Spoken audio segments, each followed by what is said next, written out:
დავიცავთ თითოეულ მებრძოლს, დავიცავთ სინდისის პატიმრებს, არ მივატოვებთ სიმართლისათვის დევნილებს, სიტყვითა და საქმით, სიყვარულით ხელს გაუწვდით მათ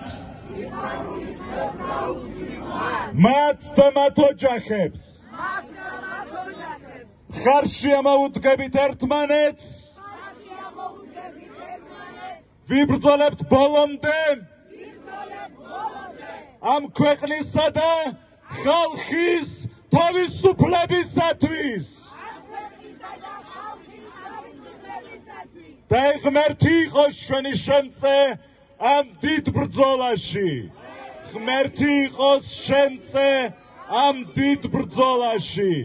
გაუმარჯოს თავისუფალ საქართველოს!